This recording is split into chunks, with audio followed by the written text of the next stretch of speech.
guys, meron ako ditong pork. Hinugasan kong mabuti, pinakuluan ko siya. Yung unang kulo, yung unang sabaw, tinapon ko. Pagkatapos hinugasan, kahit napakuluan ko na yung karne. Tapos ayan, pinakuluan ulit. Nilagyan ko lang siya ng sibuyas. Tapos yung bawang at luya.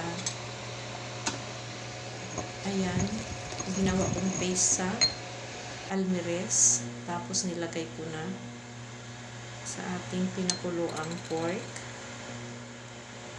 Pagkatapos, lagyan ko siya ng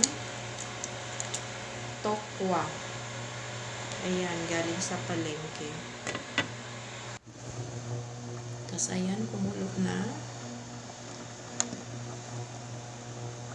Tanggalan ko siya ng mga bubbles. Actually, guys, gagawa lang ako ng miso soup. Since magluluto din naman ako ng ulam, ayan, pinag-isa ko na lang. Para tipid sa kuryente. Kasi yung kuryente ang gamit ko. Tapos, ayan, may binili kaming miso paste sa online, sa Shopee. Ayan. Bali, 5 cups yan. Bali, 1 cup, 1 kutsarang miso paste. Ayan, tapos dinagdagan ko lang siya ng 1 kutsarang apple cider vinegar. Tapos hindi ko na siya tinimplahan mga guys kasi malasa na yung miso paste. Tapos ayan, nilagyan ko lang siya ng konting mustasa na dahon.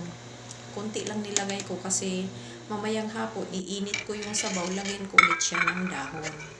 Ayan na, meron na tayong ulam sa lunch hanggang mamayang hapon, mamayang gabi.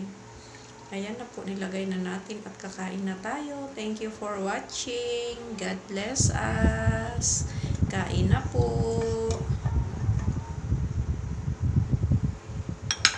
Ayan po ang ating ribs. Tapos yung iba, tinago ko sa freezer para ibang putahin naman yun. Pinag-isa ko lang pakuluan. Ayan na po, kain na po tayo.